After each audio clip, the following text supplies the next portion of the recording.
I was, in my first campaign for this seat, diagnosed with type 1 diabetes. It was a shocking diagnosis to me, and in fact almost slipped into a coma and died because I didn't have insulin, didn't know I needed insulin.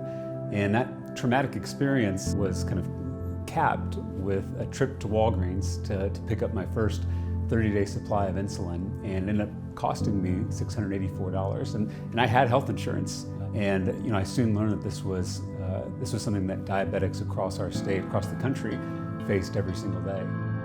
My name is James Talarico. I have the honor of representing House District 52 here in the Texas House. Honored to be here with Chairman Ford Price. We have cases of Texans with diabetes dying because they can't afford their insulin. And so in this past session, I was proud to work with some of my Republican colleagues to cap out-of-pocket costs for insulin at $25 per prescription. I don't think a lot of people realize that there are only 3 manufacturers that control the $27 billion global insulin market. And so they function as a monopoly. This is a medication that those of us with diabetes, type 1 and some folks with type 2, rely on to live. So we are a reliable customer base, unfortunately. If you look at the cost of insulin, it has skyrocketed over the past 2 decades. It's increased 1,200%. In the past decade alone, it's almost tripled. There was a young man in Texas who passed away because he was rationing his insulin because of the cost barrier.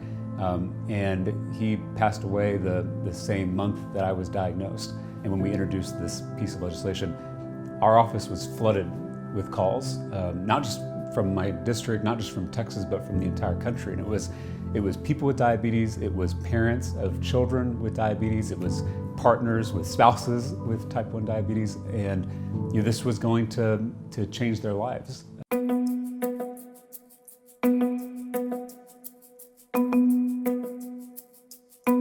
In 2018, we thankfully had kind of a groundswell of support to elect a Democrat.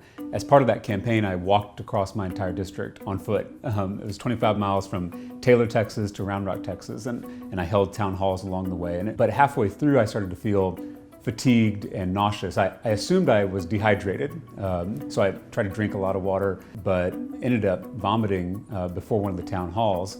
Had to keep going because we were live streaming this whole thing on social media platforms. They tested my blood sugar, which I didn't even really know what blood sugar was. I didn't think I'd had it tested before. And a regular blood sugar is below 100, and mine was well over 800. And I was in a state of diabetic ketoacidosis, which is life-threatening, leads to coma and death without insulin. I put my first insulin payment on my credit card. I didn't have $684 in my account to pay for it. And that's exactly the situation that so many of my constituents face, so many Texans and so many Americans face.